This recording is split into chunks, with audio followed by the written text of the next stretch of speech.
For De Valera, veteran of the 1916 Rising, nothing less than an independent republic of all Ireland would suffice. But in Downing Street, he would be confronted by Lloyd George, who could offer, in the context of British politics, no more than a divided Ireland with limited independence within the empire. The prayers offered in Downing Street were not enough, and the negotiations dragged on for 5 months without the prospect of a settlement. By December, an impasse loomed. Abruptly and dramatically, on the 5th of December, Lloyd George presented them with a stark choice, effectively, take the terms now or be responsible for the collapse of the negotiations. He pulled out of his pocket 2 envelopes, both addressed to Sir James Craig in Belfast, and announced to the Irish delegation that he had that night to send one of these envelopes to Sir James Craig. One of them said that articles of agreement had been signed. The other said that Sinn Féin had refused to come into the empire. If I send this letter, he said, it is war, and war within 3 days. And he said, there's a train standing at Euston Station with steam up. There's a destroyer waiting at Holyhead. Mr. Shakespeare is ready. This letter must go. It must go by 10 o'clock. I must have your reply by then. A theatrical gesture, but the pressure put on the Irish representatives was enough. They signed. The signatories had accepted independence within the empire and the partition of Ireland. When the Irish delegates posed for Pathé Cameraman the following day, their smiles were deceptive. Michael Collins had already reflected the previous night. Think, what have I got for Ireland? Something which he has wanted these past 700 years. Will anyone be satisfied at the bargain? Will anyone? The treaty was a great disappointment because we had been working up, as we thought, to an Irish Republic, and the treaty didn't give it to us. Worse than that, the partition, which cut off 6 counties, was, I think, the deciding factor for the Republican side. Suddenly everybody realised that the 6 counties, the little bit in the north of Ireland was handed over, still held by the British. Lloyd George had emerged with all he wanted. Northern Ireland was still in the United Kingdom, and the Irish still in the British Empire. The price of the settlement was to be paid in Ireland. The treaty split the nationalist movement. It split Dáil Éireann, not exactly in halves, but certainly split it fairly disastrously, and led, of course, at a military and political level, and led to civil war.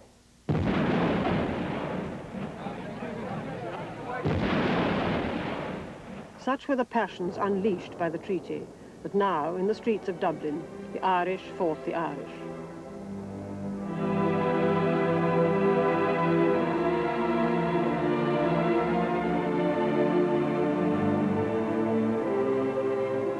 Many Irish nationalists felt that under the threat of further war, an independent 26-county Ireland within the empire was as much as could be reasonably extracted from the British.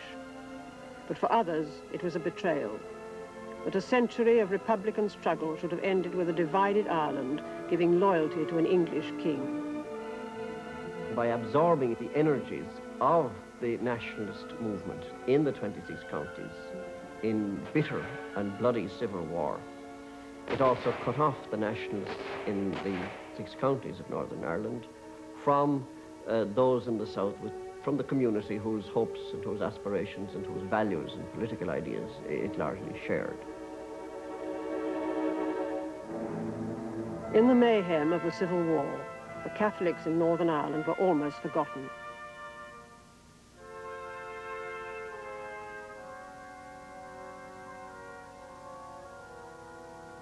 Up north, as Protestants celebrated their victory, the Catholics in the province felt betrayed and anxious, fearful of their place in a Protestant state.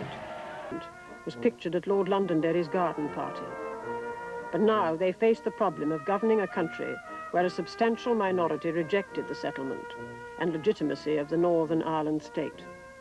Somehow the Ulster Unionists had floated free on the raft of partition. They had got their own 6 counties, they got their own parliament and their own government. But the problems which were to plague the Northern Ireland government from 1920 onwards, the problem of dealing with a dissident minority which could amount to almost a third, of the total population.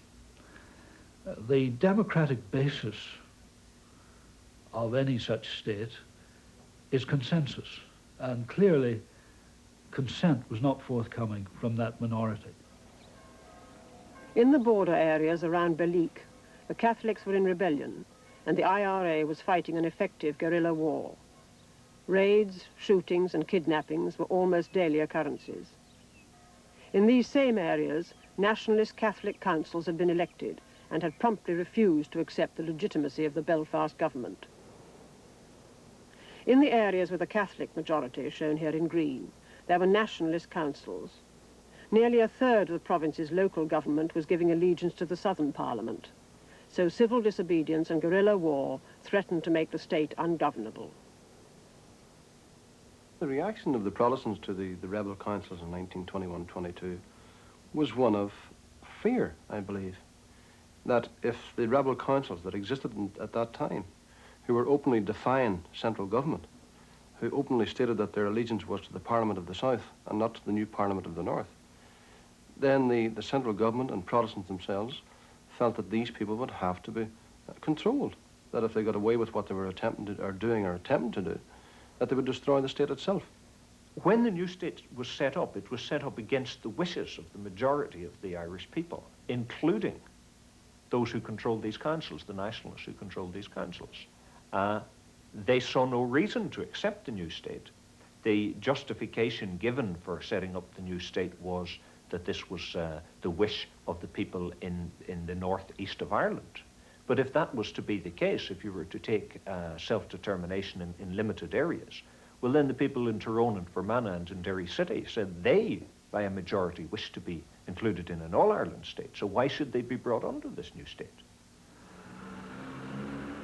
So with nationalist councils like Londonderry declaring allegiance to the South, the situation in the province grew tense. Earlier rioting in Derry left 18 people dead. 1,500 troops were needed to keep peace in a town of 40,000. One soldier for every 27 people. With the Protestants besieged and Catholics aggrieved, there was sectarian violence throughout the province. The worst in Belfast, where a protracted campaign of terror was unleashed on the Catholic community, remembered to this day. You'd be lying in bed as a kid at night, you'd hear a lorry suddenly coming along the street, and next thing you hear pounding on the doors and footsteps inside and hoarse voices and people been trailed out, probably arrested. You didn't know whether they'd been arrested or whether they'd been taken away to be shot by a body that was known as the murder gang at that time. If someone had been taken by the police or if someone was murdered, well, there would be what we say in Irish, the keening, the women crying. You may have heard the expression. And then if we heard the keening, then we knew that someone had been murdered by the forces. And I trailed them out of bed, and they shouted down for their mother to come up the stairs, and she went up. And they shot them 5 sons out of cold blood right along, one by one, in the following hour. Shot them dead and wanted her to witness. In fact, in the morning paper, your parents would read out some item that somebody had been found in the fields with their hands tied with rosary beads, or a little sign hung around their heads, a spy, or something like that.